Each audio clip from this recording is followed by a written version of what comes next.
This is your call to action. Get prepared, America. Economy, survival, energy, disasters. This is USAPrepares.com. Informative radio, educational radio. Interact now by emailing instructor@USAPrepares.com or text at 434-390-7953. Class, please take your seats. Now, your instructor, Vincent Finelli.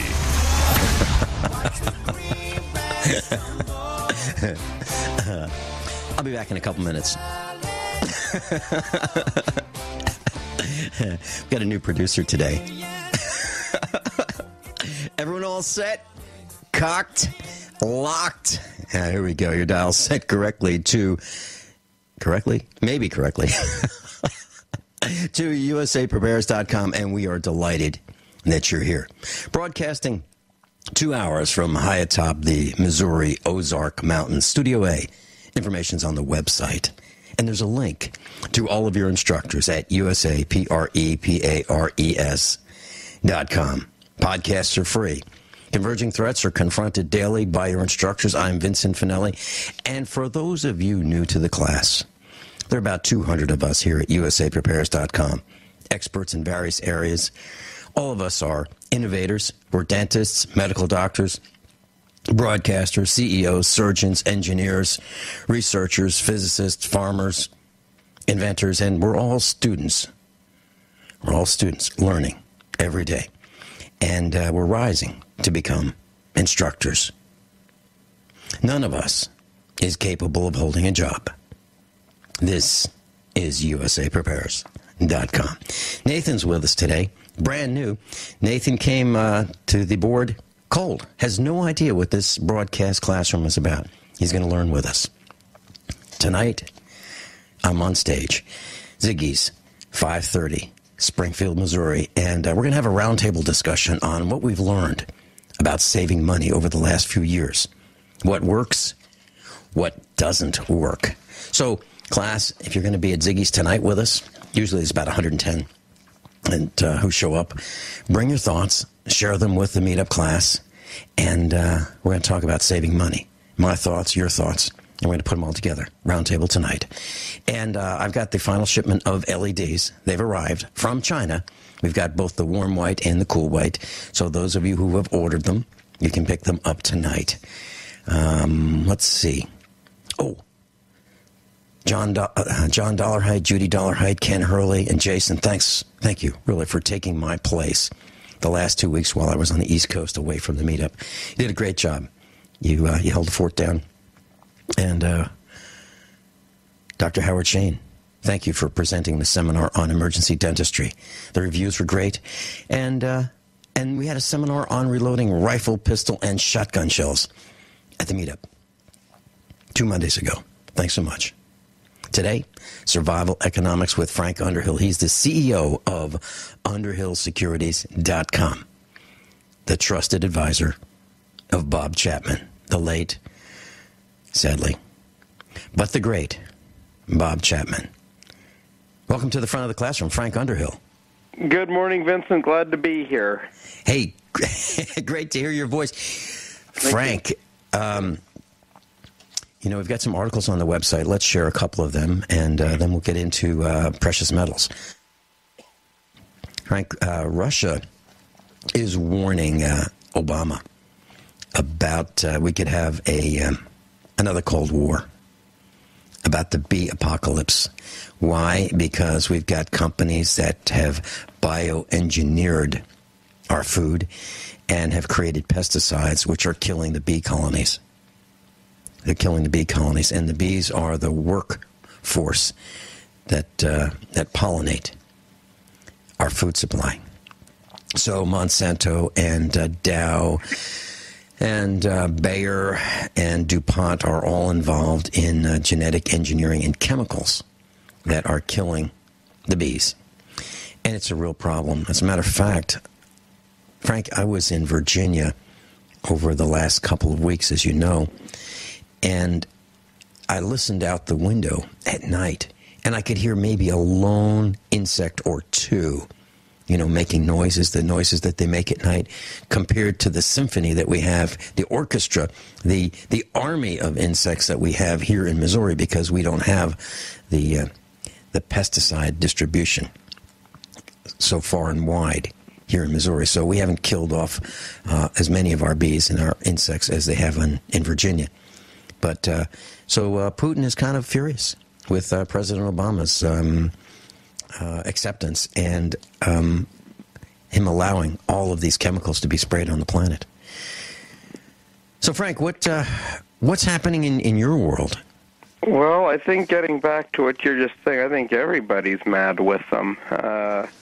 Obviously we're still having this jobless recovery, even though we're seeing the stock market rally up to these levels. I don't think it's doing anything to benefit Main Street America, but as reading on in the paper that this person from Facebook reaped $91 million. Well, I'm glad the public or whoever was out there buying her stock off of her, and it shows that the disparity between working in America and the wealthy is just getting wider and wider, and how the media is flagrantly, lambasting this news to the public that's already having a hard enough time. It's like if somebody wins a lottery, it's like all of a sudden there's a new coronation, winners step out. Well, what are we all supposed to do? Frank, you're talking about the wealth disparity, and I saw it. I saw it in Virginia, which is Northern Virginia is a commuting distance to Washington, D.C. So a lot of people who work in the District of Criminals live there, and they don't have real jobs. I mean, they have jobs that are a nuisance to us, like they work for the FBI, the CIA, the NSA. They work for Homeland Security agencies like that of the long arm of the federal government. That's where they work, and these people really don't produce anything that contributes to society, and they are doing well. They're really doing well. But I met a man, Frank, who owns a business. He and his wife own a business. And he was telling me that this sequester, this 20%, is really hurting them because their income is down 20%. And they've got a young family with a newborn. And 20% off the top of the income, is really hurting them. Well, that's nothing. 20% off the top of a federal job with the federal benefits and all the perks that these guys get is nothing compared to what the rest of the working part of America is going through. We are, I don't want to hit my own button today, but I might end up doing that. But the rest of us who are working for a living, we'd be delighted if we only lost 20%. Agree or disagree, Frank? Well, you're not working for yourself. You're working for the police. You're working for city councils. You're working for civil service. You're working for the food industry. You're working for the housing industry. You're working for the auto industry. You're working for the petrol industry. Anywhere where you spend money, that's who you're working for. Yeah. And, of course, when you see how much you have left over to put in the bank, well, is that for yourself? Not so fast. There's taxes that come off that, too. Mm-hmm. And whatever fees they take out of there. So what are you really left with? Frank, I was reading an invoice or a statement from one of those cable companies. Now, I don't have cable in the country. They don't even bring it this way. There's no cable to hook into, even if we wanted to. But there are several taxes involved in just having cable service. It's ridiculous. I mean, it's not just tax. It's tax plus tax plus tax plus tax on a cable service. It's outrageous. And I don't know why. I for the life of me, I don't understand why people aren't furious. Why they're not saying, whoa, there's 2 taxes.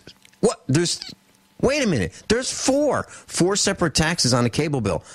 What's going on? Who authorized this? Who approved it? Let's get that guy's phone number. Let's call him up and let's fire him right now. Why aren't people doing that? Why aren't they doing that? I don't get it. I don't get it. I was working with a couple guys that are broadcasters, and we were on a conference call, and we're just, we're kind of figuring out who is in what department. We are on each other's broadcast, and we've had a solemn pledge, Frank, that if one of us gets taken out, the rest are going to come to the rally of whoever got taken out. We're going to broadcast nonstop, 24/7. What happened, what to do about it, rally the troops. And we're talking about who's doing what. We've got one guy who is on the air with us here at usaprepares.com. He's an investigative journalist, a radio journalist, really good at it. Then we have a guy who is involved in the Constitution, and he exposes what's happening, and he's really pro-liberty and pro-freedom. And then they said, and Vinny, you're in the preparedness area, and you're an activist. I never thought of myself as an activist, but that's what they think. So we need more activists. That's really what we need. We need people who speak up and say, no, we're not doing that. We're not doing that. And we're not leaving until you guys leave. And that's what Mike Evans, one of our newest instructors, is saying. He's saying that we need to march on these people who are creating these laws that are causing us all kinds of problems, and then marching on them en masse, and then saying, we're not leaving until you do. Interesting. Frank, what's happening with the metals market? Well, the dollar looks like it seemed to be drifting here lower. As you see today, gold is up quite sharply today, and it's easy for investors and to look at what gold has been doing for the last year, although not so good. But people have to remember there's buyers and sellers in these markets every day, and gold is a counterbalance to the dollar. If the dollar goes down, the gold goes up. And basically, people got to bear in mind that you look for trends, and right now the dollar's actually been drifting for the last couple of months. And of course, you see gold, coming off from its, year low. It's raised substantially, and I think Frank, hold that thought. Hold that thought. We're going into a break. Frank Underhill, Vin Finelli, usaprepares.com. I'll tell you what happened with silver this weekend. We'll be right back.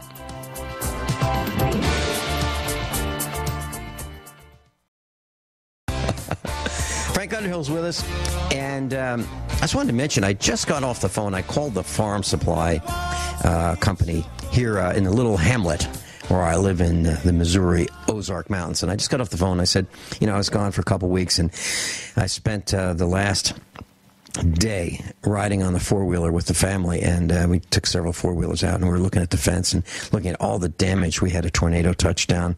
We had 12 inches of water in 3 days. Fences are down, creeks are overflowing, trees are uprooted and floated down creeks and tore out barbed wire fences. Cows got out.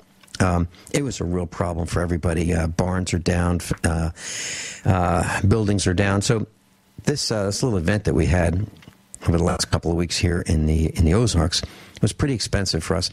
And so who fixes it? Well, we do. Okay. We don't get a chance to call in sick because we have a sniffle.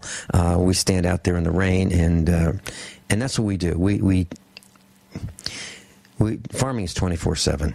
It really is. So whether it's raining or snowing or sleeting, it doesn't matter. We have to do what we have to do to protect and keep our animals safe and healthy. So barbed wire, there's been a lot of farmers buying barbed wire and fence posts and doing temporary fencing because the ground is so mushy and so soggy that they can't fix it permanently. It's going to take weeks for it to dry out. Weeks. Frank, listen to this. Those big round bales of hay, those 1,000-pound rolls of hay? We had so much flooding, those bales were floating away from the fields. They were just floating downstream, bales of hay, 1,000 pounds. And farmers who kept their hay in low areas lost their hay. It floated away. So thousands and hundreds, probably more than hundreds of thousands of pounds of hay are lost. No question about it. Silver. Frank, I wanted to mention, you were talking about gold. I'd like to mention this was about silver. Here's what I learned. Over the weekend, I was talking to a gentleman who is in the silver business. And he said that the price of silver was $21.10 an ounce as of this morning. And junk silver would contain about, just rough numbers, about 3/4 of an ounce, so per face value. So if you have $1 worth of junk silver, it would contain about 3/4 of an ounce of silver. At the price of $21.10 per ounce of silver, a face dollar would be worth about $15. Okay? This man was telling me that there's just an average transaction on eBay, $3 face, which should have sold for $3 times face at $15 an ounce. Excuse me. Let me say that differently. $3 face should have sold for 3 times $15 or $45. On eBay, it sold for twice that much. Here's what I'm saying, Frank. We've been reporting over and over that the price that you see on the internet for silver and gold, you can't buy it for that. You can't. So silver sold for twice, in small quantities, twice what the spot market is saying it should have sold for. That's the point. Your thoughts, Frank? I agree. And remember, there's costs involved with silver as well, too. The handling and the storage and the shipping and all that. So, those are hard costs that do need to be covered. But I think, like I said, when you have like $20 silver, it's very noticeable. If you have $30, $40 silver, well, no one cares. Right. Okay. So what are your thoughts on gold going forward? Well, like I said, all these things, all these movements are all trends. And right now the trend for the dollar is lower, barring any unforeseen events. If the dollar keeps its gradual descent, this will only, enhance metal prices. So, do you think the rise in gold is just because the dollar is drifting lower? I think that's maybe 80% of it. I think you can attribute it to some of it to short covering or new options being written or whatnot. But predominantly two things tie to it: the inflation and the dollar. And right now, inflation seems to be sideways. If there's inflation, it's, when you look at how much gasoline costs and a loaf of bread and those kind of inflation, it is high, but it's not high enough to where it's going to totally spark a whole hyper gold price either, or a sharp dollar decline. Frank, we're going to come back on the other side of this break, and let's talk about silver's recovery. Frank Underhill, Vin Finelli. We'll be right back.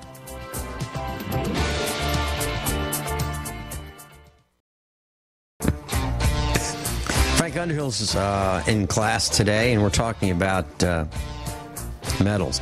Frank, silver's recovery in the beginning of this year, January 2nd, silver was at $30.87. $30.87.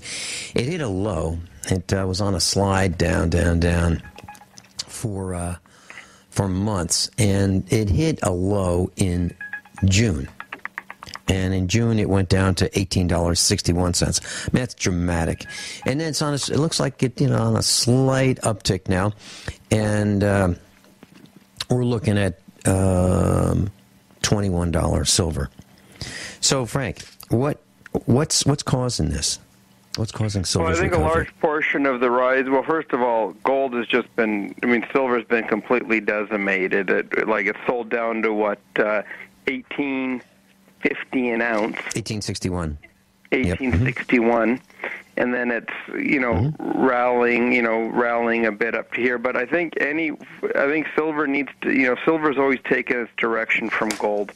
It's always followed gold, and silver is leveraged to gold.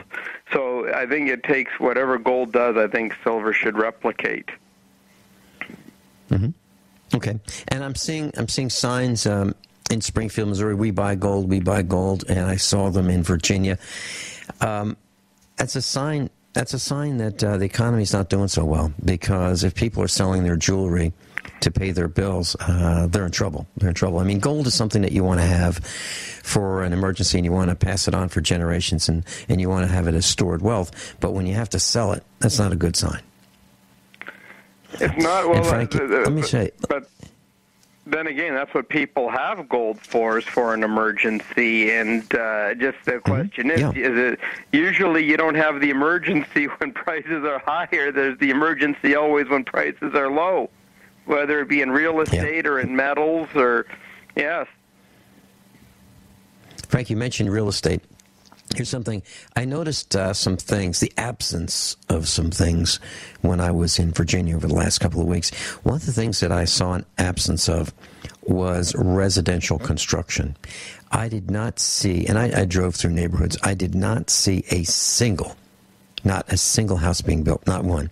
Not only did I not see a single house being built, I didn't see the trucks driving around with ladders and sheetrock and doors and so forth for renovations and upgrades. I didn't see a single house being upgraded. Not one. Not one. And years ago, back around 2005, that's what you saw everywhere. I mean, these guys were in front of you, alongside you, behind you, ladders and upgrades and renovations and repairs. I didn't see any of that. What's happening in Nevada? Well, here you are seeing a bit of that, but again, it's developers who bought this land years ago, and I think on earlier broadcasts, like 5-6 months ago, I was commenting on how these builders are going back into these areas and finishing up subdivisions, or if there was a foundation built, how they're trepidly finishing them and building and finishing model homes for sale. So there is a trickle here. And now I think where you're talking about, like Atlanta and these other areas, have probably been hit very, very bad. So you're probably not seeing quite the activity there. But here there's a pulse. I wouldn't say a big pulse. And when they say that, well, real estate's gone up real high.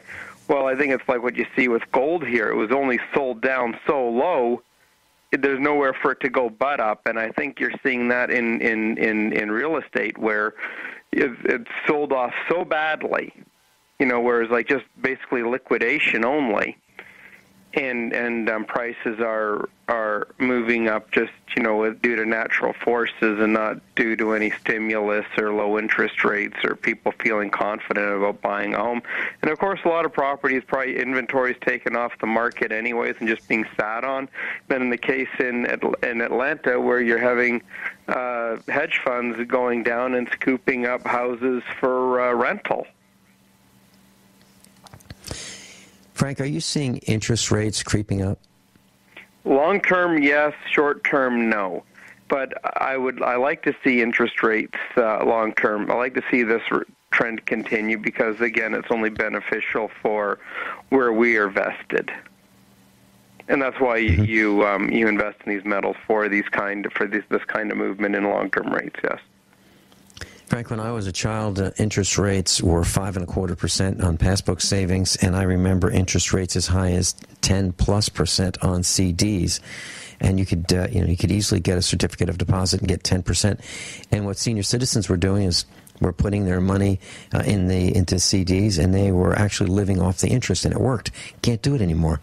There's no way that a senior citizen can put money in the bank in savings and live off 0.5% interest. It's impossible.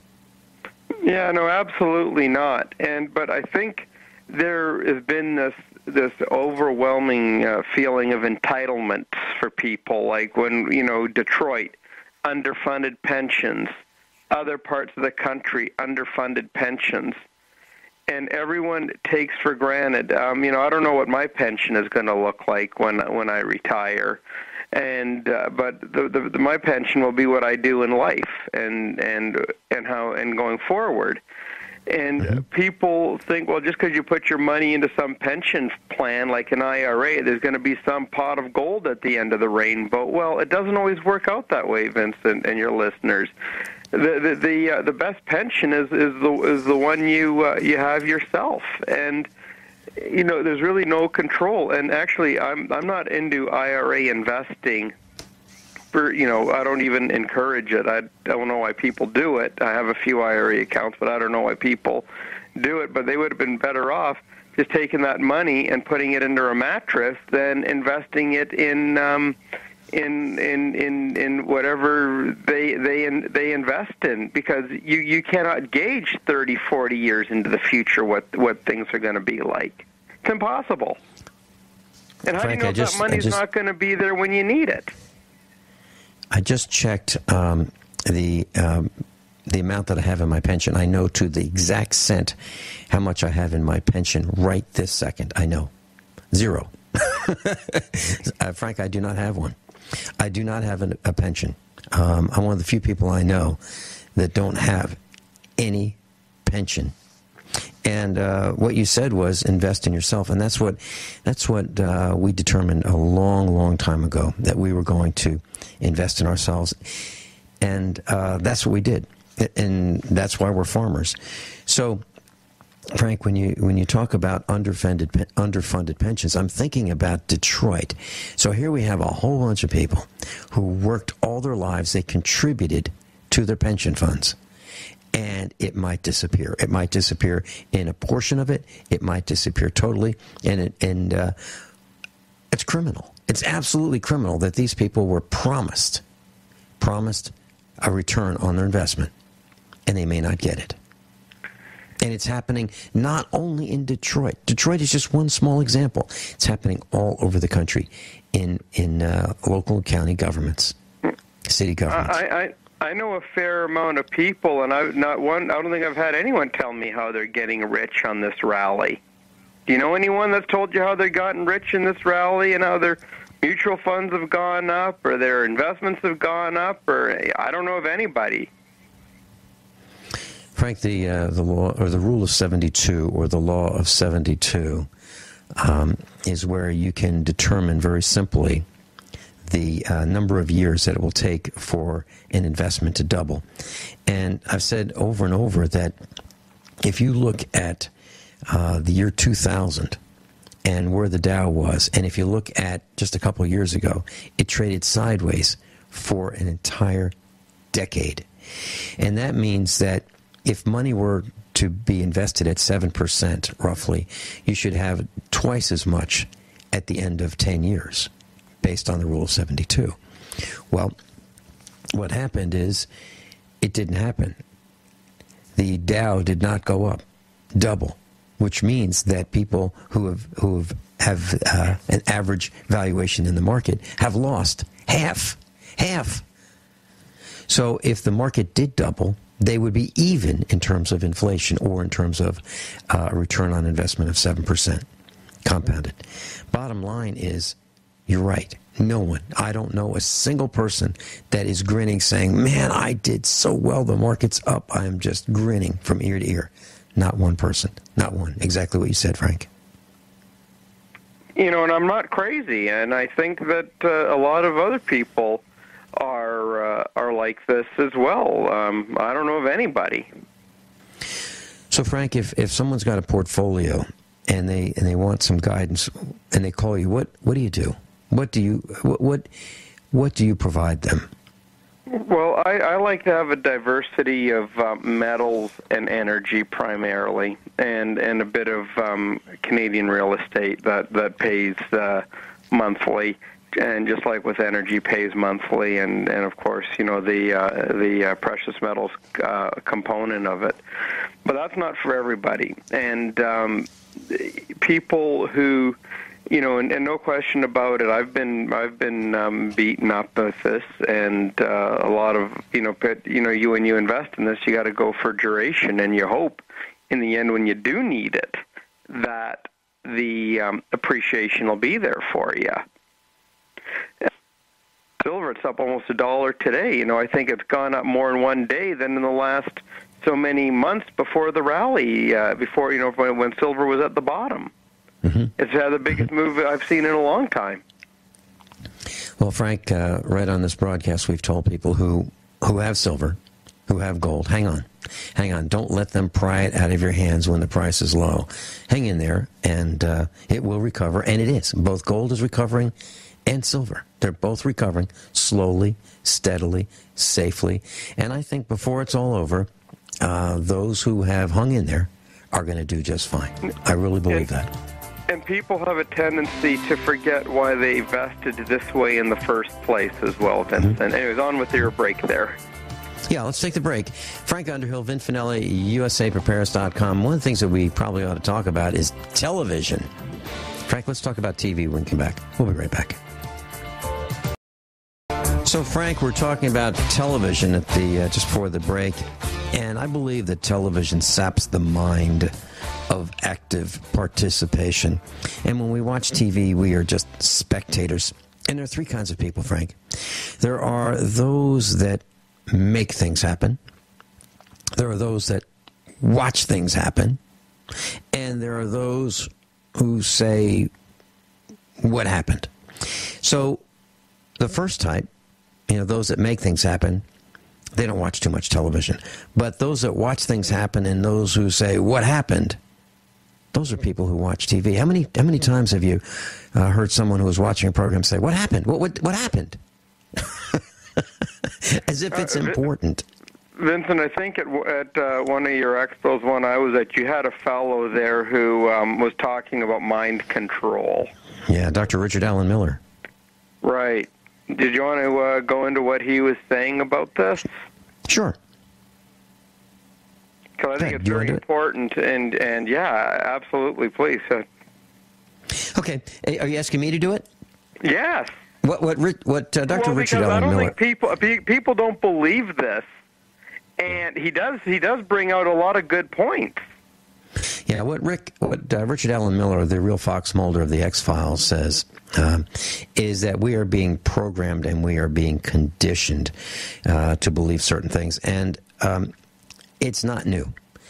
It's been going on for a very, very long time, bred in circuses. And as a matter of fact, if you look at Joseph Goebbels, the minister of propaganda for Adolf Hitler, he talked about telling a lie and a big lie, and it needs to be a big lie, and it needs to be told over and over and over again. And if it is, people will tend to believe it. And here's an example. If you watch television, and you watch the news, the economy's getting better, it's getting better, the economy's growing, it's getting better, it's growing. It's not growing as much as we'd like, but it's growing. Really? Is it really growing? Frank and I just told you that we don't know a single person who's done well in the market, not one. Not one who said, boy, the Dow is doing great, and we are doing so well, and we just have so much money we don't know what to do with it. Only insiders are profiting that way, as far as I can tell. Okay? So one of the lies that the media is involved in is telling us that things are good. Things are good. So if things are good and they're good all around, who would that be that's not doing well? That'd be just us, right? We're just an anomaly. No. So what Rick Miller is telling us is that television is used to control the mind. As a matter of fact, a lot of people know that video games, those shoot 'em up, kill 'em, mow 'em down, machine gun 'em, those video games were designed for the military in the early days. And what they did was they had the young privates sit in front of these video games, and they would just kill and kill and kill and kill, hit the reset button, kill some more, hit the reset button, kill some more, to desensitize them toward killing people. And there are even those who will say that, war's not murder. I have a different view of that. I think that when you just aim your rifle at some guy and just kill him, regardless of what you call it, I think it's murder. I think just because someone in government tells you, hey, listen, if you don't go and kill those people, we're going to put you in the brig. We're going to put you in the brig because you failed to obey orders. So if you don't kill them, we're going to put you in the brig and court-martial you. So I think that, war is murder. I know a guy.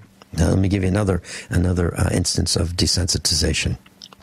I know a guy who was on a ship, and his job was to determine the coordinates that a naval gun would be firing. So his job was to say, okay, here is the azimuth, here's the elevation, here are the coordinates, fire. Now, he wasn't directly involved in pulling the trigger, squeezing the trigger, but at the point of impact where those shells landed, there was a lot of destruction and death. So is that murder? To me, I think it is. As a matter of fact, that guy decided that he was going to take on a different occupation, probably because he thought about what happened at the impact of that shell. So television as a drug? Yeah, it absolutely is. It is. And you watch it and you see SWAT teams and you think it's okay? Come on, think about it. Frank Underhill and I will be right back, and we're going to talk more about survival economics. We'll be right back. This is your call to action. Get prepared, America. Economy, survival, energy, disasters. This is USAPrepares.com. Informative radio, educational radio. Interact now by emailing instructor@USAPrepares.com or text at 434-390-7953. Class, please take your seats. Now, your instructor, Vincent Finelli. Everyone all set, cocked, locked. This is hour number 2 of USAPrepares.com. Broadcasting 2 hours from high atop the Missouri Ozark Mountains. Nathan's producing the broadcast in Minnesota. Frank Underhill's with us, Survival Economics today. Frank, I wanted to share Meetup tonight. Meetup. I'm on stage. We're going to have a roundtable discussion on saving money. What we've learned over the years. What works, what doesn't work. Saving money. That's tonight. Ziggy's, 5:30, Springfield, Missouri. And you're all welcome. And of course, unless you're a politician. And government employees, make sure you bring your IDs. Photo IDs required. Government employees. Ziggy's tonight, 5:30. Frank, have you ever been to a military antique show? No, not offhand, no. Okay, all right. I went to the really Imperial War Museum in England, but never an antique military show, no. Well, it's probably very similar in some ways. There's a military antiques extravaganza. It's called the MAX, M-A-X, Military Antiques Extravaganza. It's at the Monroeville Convention Center, October 4th and 5th in Pennsylvania. And it is it's a really awesome show where you can see all kinds of military items for sale. So, for example, if you want to buy a painting by Adolf Hitler, not of him, but by him, you can. If you want to buy silverware that was part of the Third Reich, you can. If you want to buy a Civil War cannon, it might be there. If you're interested in uniforms from Russia, the United States, Japan, Germany, Italy, you probably can. If you're interested in buying some firearms, historic collectible firearms, you probably can. So I've been going to this show for many years, and I know the owners, Tom Johnson, Colonel Tom Johnson, and Tom Whitman. And they produce this show, and I think I'm going to be able to broadcast live from the Military Antiques Extravaganza and put on some experts in militaria, experts in collectibles and where the market's going and so forth. So I just wanted to share with you that I'm probably going to be there. That's October 4th and 5th at Monroeville Convention Center in Monroeville, Pennsylvania. Well, that's October 4th and 5th. It's funny, like Hitler was actually an art student before he was a soldier. So yes, and I've seen his paintings. Yeah, they would be worth something, and if those exhibits are on display, people should go and take a look at them. And quite a remarkable man. And he was an artist, and although his artwork was laughable, but so the critics said, but apparently he has nice street portraits. Well, and his all the artwork that I've seen that he painted were small. I haven't seen any large canvases that Adolf Hitler painted. I'm talking 4 inches by 6 inches, maybe 5 by 7, maybe an 8.5 by 11. But I haven't seen anything that he painted that was large. Maybe it's because it just wasn't available for sale when I saw it. But I've probably seen 10 or 15 of his paintings. And I've seen some really interesting things, collectible items at these events. For example, Adolf Hitler's wife's lipstick case. Yeah, in silver. I've seen that. I've seen her silver service with the EB designed by Speer. I've seen that. And I've seen, a lot of daggers, personalized daggers. Third Reich daggers, SS daggers, SA daggers, even Hitler Youth knives. Hundreds and hundreds of them are available for sale. The real deal, if you want. And some people collect them, and they keep going. Generally the trend is up in price, but, there have been some dips. But if a person wants to buy it and get in and out quickly, unless you buy it for a really, really low price, it's not going to happen. But it is kind of a neat thing to have as a war memento about how bad it could have been had they won. So I'm going to be at the Military Antiques Extravaganza. At least that's the plan, and I've been to many of them. So Frank, we were talking about TV, we were talking about mind control, and I wanted to share with you. I mentioned SWAT teams. When I was in Virginia over the last couple of weeks, I took notice of some things. One, I saw a magnificently painted black, shiny, glossy black truck. And it said, in gold lettering, SWAT, Orange County SWAT team. These guys are proud of that. They are proud that they have this assault vehicle. And it seems to me that what's happening is we are more in the business of killing people than we are in arresting suspected bad guys and bringing them to trial and having them tried by a jury. We're executing them with snipers. And when I was in this one particular, I visited a sheriff's office, and I was in the lobby there, just looking around, and they had a Harley-Davidson motorcycle they were pretty proud of. Actually, it's our motorcycle that they were displaying. And it was, a police motorcycle. And those were the days when the police would ride around and protect and serve and help people. Well, they had an awards display case. And I'll never forget, I even took a picture of it, and I'm going to put it on the website. It is an award that this man won for a sniper-initiated assault competition. Sniper-initiated assault competition. That's killing people. That's executing people. And I was looking on the news over the weekend, and there was a sniper team, FBI sniper team, that killed a man who held a woman hostage. They didn't arrest him. They didn't tase him. They didn't put him in handcuffs. They executed him.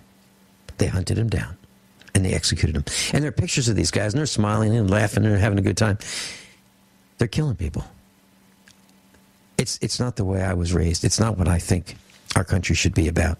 But it's happening more and more and more every day. And we're talking about desensitization on television. So if you watch these things, you say, well, good, he killed him. That's great.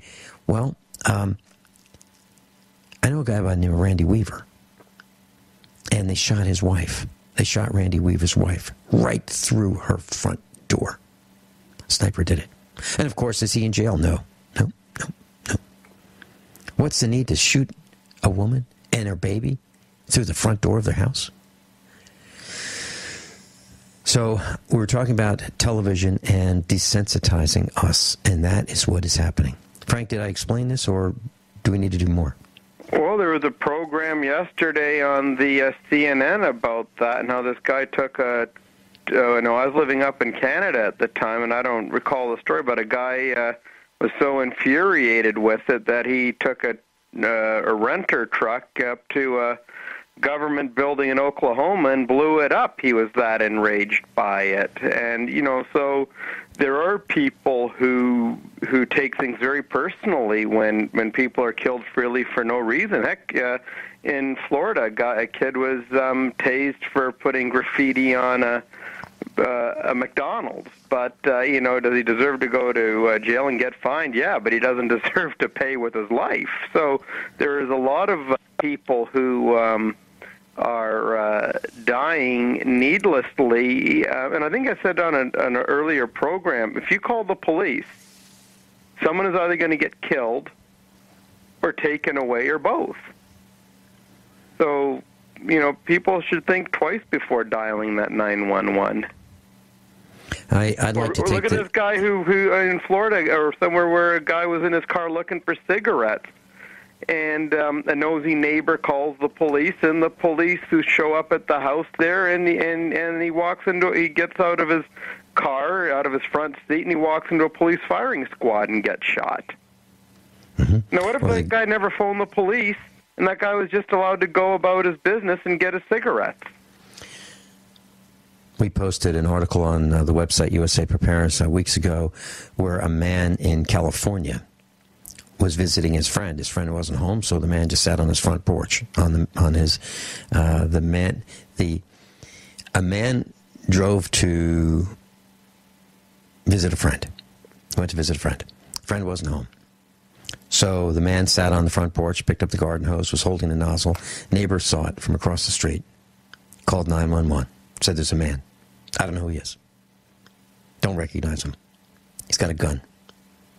Looks like a revolver or something small like that. That's what the man that called 911 said. Police show up, execute the man on the front porch. They didn't say, "Sir, what do you have in your hand?" Nope. They didn't say, "Sir, raise your hands. Hands up." Nope. "Sir, what are you doing?" Nope. They just executed him. And these guys get away with it. We have another post on the website. A man is videotaping the cops in California. The cops don't like it, so they decide to arrest him. The man puts his dog in his car, puts the window down in his car, and gets handcuffed. Okay, cops arrest him. The dog sees this going on with his master, jumps out of the car window, and what do the cops do? Kill the dog. Now, I can tell you for certain that if the cops came to my farm, my dogs would be out there and they'd want to know what's going on. They'd want to know what's going on. And if the cops shot my dogs, there'd be a gunfight right then and there. Because I would consider that a risk to my life. It's out of control.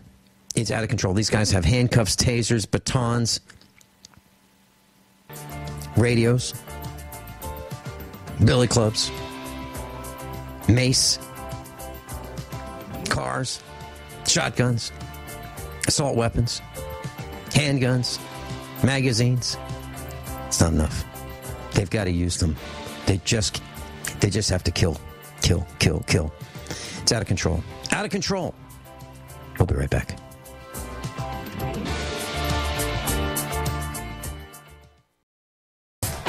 Well, that's nice. The Obamas are going on vacation, and they're bringing a dog. So the dog's getting a helicopter ride, courtesy of us.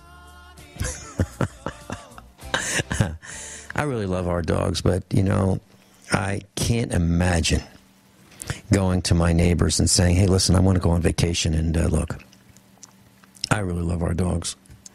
So would you all chip in and fly? We're going to get a helicopter, and we'd like you to pay for it so we can go on vacation." Again. Frank, it's unbelievable. Unbelievable. The first vacationer and his wife. The first golfer. Jeez. Anthony Weiner wants to be mayor of New York City. Of course, he's involved in the sexting scandal.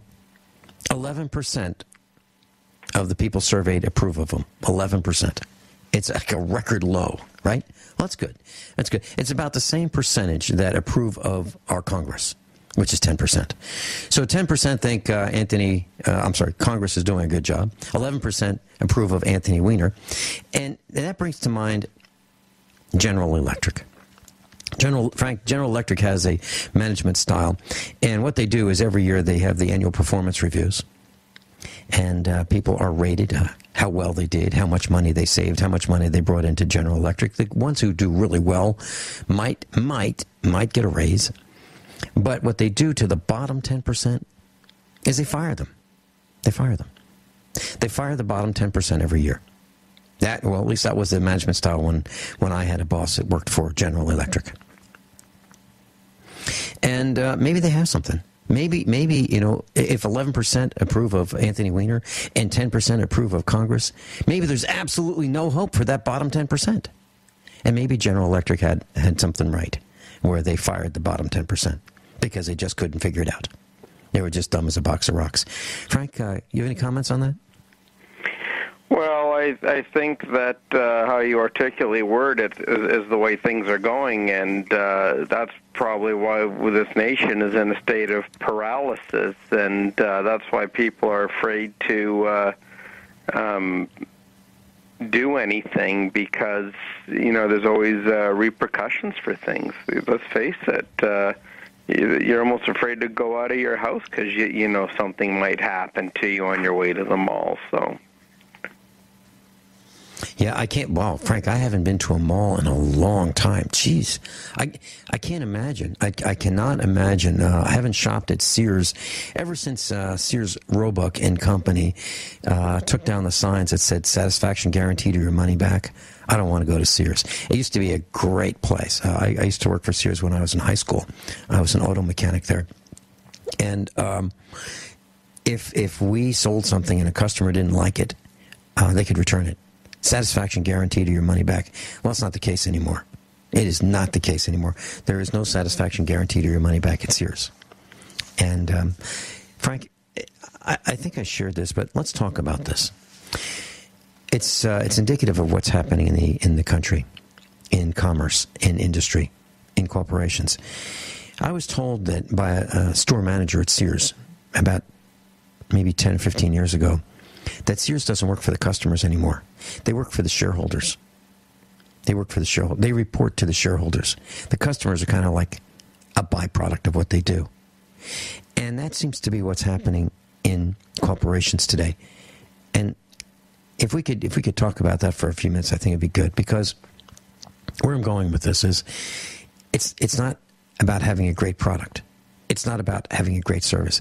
It's about making a lot of money in the market for the executives and the upper echelons within corporations. The little guys get beat up. The little guys are the guys that work in these Chinese factories. The little guys work at the fast food counters. They're not making any money. They're barely surviving, if they're surviving. But the fat cats at the top are really, really doing very well. What do you see as a trend in that, Frank? Well, I see the same thing that you're talking about, and it's unfortunate. And I think earlier in the broadcast we were saying how the disparity is just getting wider and wider. How many people can afford to fly their pets on an airplane for a family holiday today? It's getting dire. Yeah, not only their pets, how many can afford to fly? Heck, an airline ticket, used to be able to fly for around $100. Now it's like $1,000. Frank, we come back. Can we talk about mining for precious metals? Frank Underhill.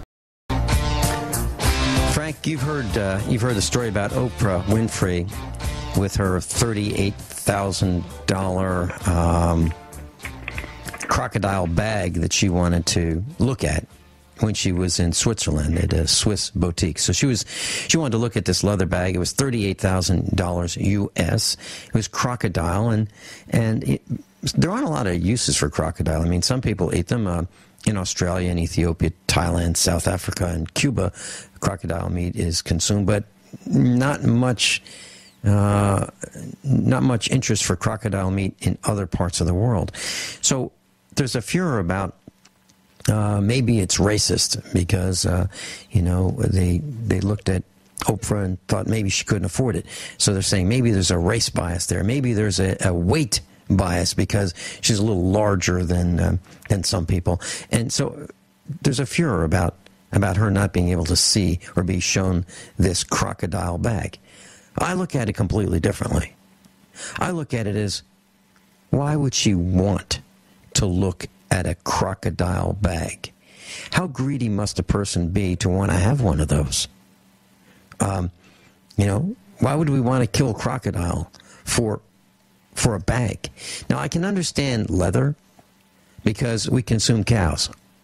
In lots of places all over the world, we consume cows for meat. And one of the things that's left over is the cowhide. So I can understand leather wallets, leather bags, leather belts. I can understand that. Leather shoes. Makes a lot of sense. Crocodile does not make a lot of sense to me. So is it greed that's involved? I mean, would a person have one of those things to just show off the amount of wealth that a person has? $38,000 for a bag. I don't even think she should have even volunteered. She went to such a place to begin with.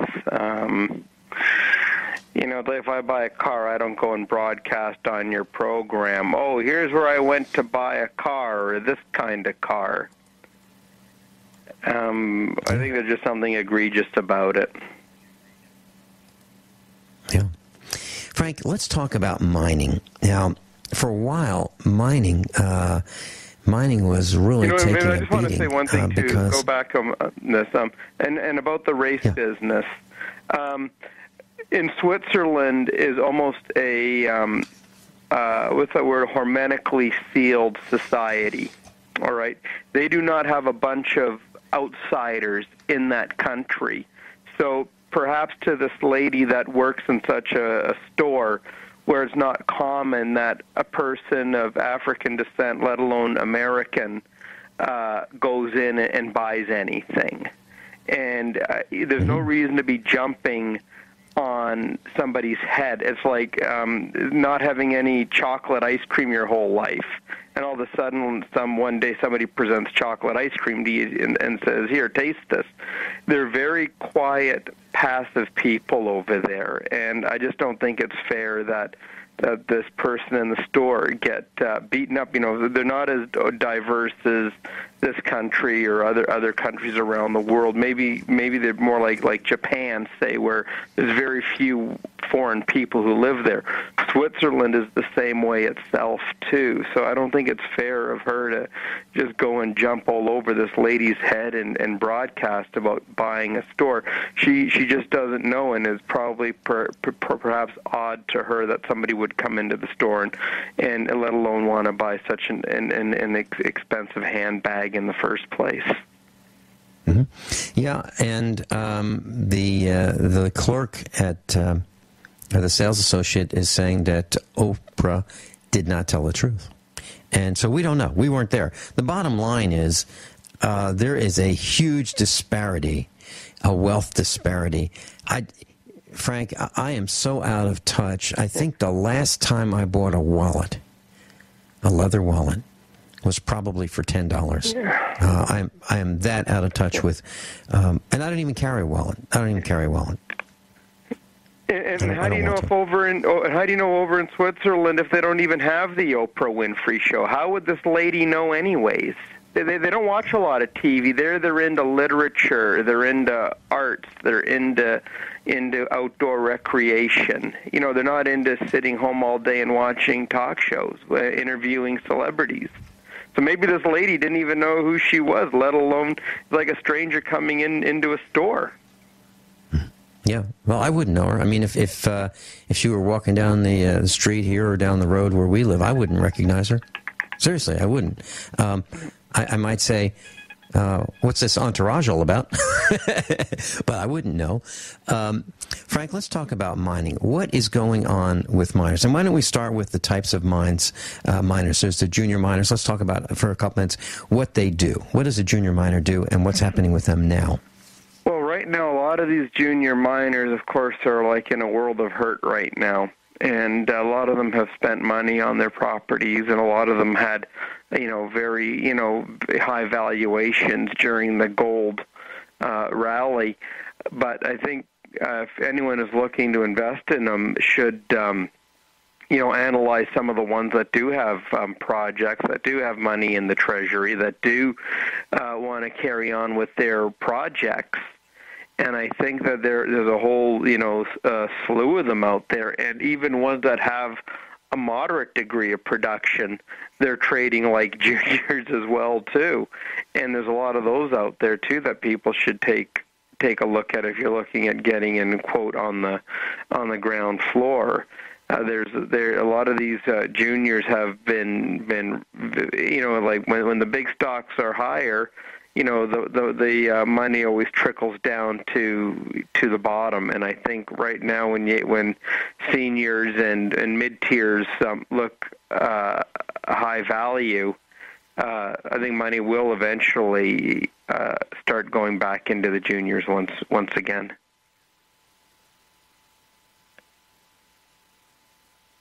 So, hello? When you say, Frank, when you say money going back into the juniors, are you talking about purchasing stock shares? Yeah. Is that what you're saying? Yes. Okay. Where and it's not going to be led by the small investor.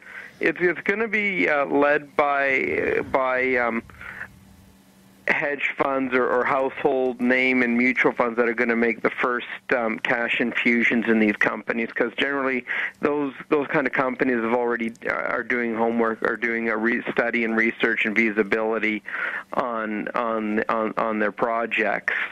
So chances are the small investor will be the last to know. Okay, so what does a small investor do right now? Let's say they have shares. What is your recommendation? Well, I would just if you need to sell for something else, or you're tired of it and you need the money, you can always cash out at any time. But if you also got to remember why you bought these kind of shares in the first place. And it's just a matter of time. If they do have a project in the works, it's only a matter of time before they get reactivated again. And again, when you have like low gold metal prices like you have now, there's not really a big impetus to be doing exploration. But of course, when prices move up, then of course everybody follows through, and then suddenly there's not enough companies around to invest in. Okay, makes a lot of sense to me. So we're going to have to wait for precious metals prices to come back up for the junior miners to start seeing an appreciation. And people should go to look at their whether they go to Gold Seek, Silver Seek, 321, Kitco, or whatever. Just keep perusing the headlines, and you'll see articles that stand out.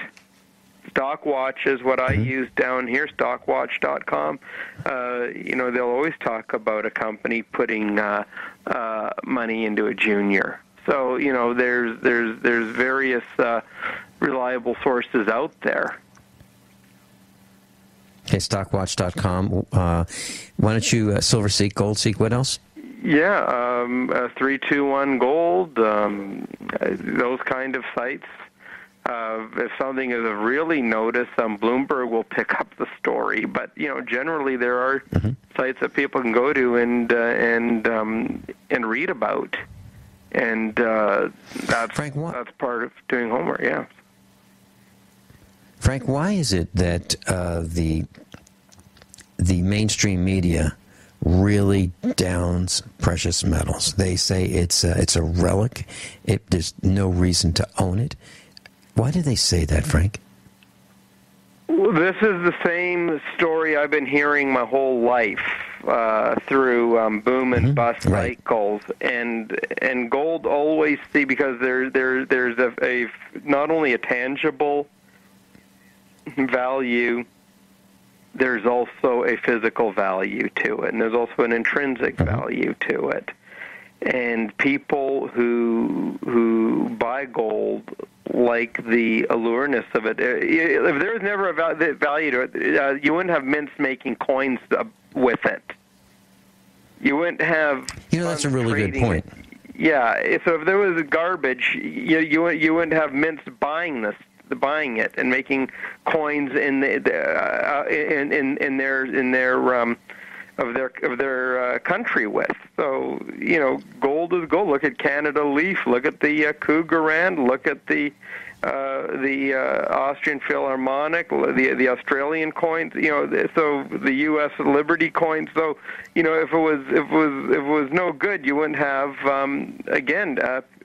countries minting coins in their likeness of it. Yes. And Frank, you're so right on with this, because not only that, but the countries are so proud of their gold minted coins that you can even buy from the mints limited edition runs of those gold coins at a premium. You have to buy them at a premium, but they're so proud of them they even make them. You're absolutely right. And jewelry is made out of precious metals. It's not made. I mean, if you look at jewelry made out of copper, people will say, well, that's junk. That's junk jewelry. It's only when it's in silver and gold and platinum that people associate value with it. Frank, when we get back, can you talk about the senior miners? What are they up to? What should we be paying attention to with the senior miners around the world? Frank Underhill, CEO, UnderhillSecurities.com. Plus, I'm going to read to you part of a report very quickly. Just made the news. Now, the Kansas City Star is a newspaper in Kansas City, Missouri, kansascity.com. And State Fair in Missouri draws some national attention. Why? Because they had at the State Fair a bull riding component, a bull riding session at the State Fair. And the bull rider will put on a Obama face mask, okay? And the announcer said, how many of you would like to see, let me read this exactly. He said, the announcer wanted to know, and this is in quotes, the announcer wanted to know if anyone would like to see Obama run down by a bull. Okay, the crowd went wild. Now, those are quotes. Now, as a result of that, there seems to be some political comments and a statement from Democratic U.S. Senator Claire McCaskill. She said it was shameful and unacceptable. All right. And then Democratic Governor Jay Nixon's press secretary, Scott Holst, said that the governor agrees that the performance was disrespectful and offensive. Now, that is something, I'm mentioning this for a reason. Politicians hate it when you disrespect them. They hate it. They cannot stand it when you are disrespectful to them. Keep that in mind. Keep that in mind for the future, that they hate it when you're disrespectful. Now, I can imagine back in when Nixon was president, Richard Milhouse Nixon, I can imagine someone, they had lots of face masks with him, and there were never any complaints about, being disrespectful to the president. This is new. This is new, where you're not allowed to comment and make fun of politicians. They don't like it. Okay, Frank Underhill, senior miners. What do we need to know about them? Well, the real bad word has been in mining high costs, write-downs, no production, and basically when gold goes up, a lot of those dilemmas can be. When a lot of this has been not as much in the paper, and of course you'll see this when gold moves up, that it'll take the companies up with it. But it's just been a lot of negative press on them lately. Okay, a lot of negative press on the senior miners as well. So, Frank, if we still have a demand for precious metals, if we still have a demand, and there are those who want to buy gold and silver, and we are producing less than we are consuming, doesn't that mean that prices are just going to keep going up in the long run? Yeah, it should. It should mean that. But I think if again, it goes to what the dollar is doing. And I think that if the dollar, keeps drifting, it's going to help gold. But like I said again earlier, a few seconds ago, that a lot of the bad news from the miners has to evaporate, i.e., high costs, write-downs, cutting production back. Barrick is an example of this. It's probably, I think, one of the worst performing in the. I think that's what's bringing the whole gold index down. Basically, is that one company, and there's a lot of company for that. It takes a lot of good news to move that company, but I think once they straighten out their balance sheet and they can sort out their South American dilemmas, you'll probably see it move up. And remember this: gold is getting more and more expensive because companies got to dig deeper to extract it, or they got to process a lot more ore to get at it. And that particularly goes doubly for the heap leach miners. So, Frank, bottom line is, if you have it, should we hold on to it or should we dump it? I hold on to it. Look, remember, this is a longer-term investment. It's not like people are flipping a technology deal out of it. Again, if you think the dollar's going to go down, you need to hold it, yes. Yep. I never considered dumping mine. Never considered it. I'm not kidding. Frank Underhill, if you'd like to call him, 702-987-5449, 702-987-5449. Frank Underhill, UnderhillSecurities.com. Frank, thanks so much. Class, above all, honesty and integrity. What happens next?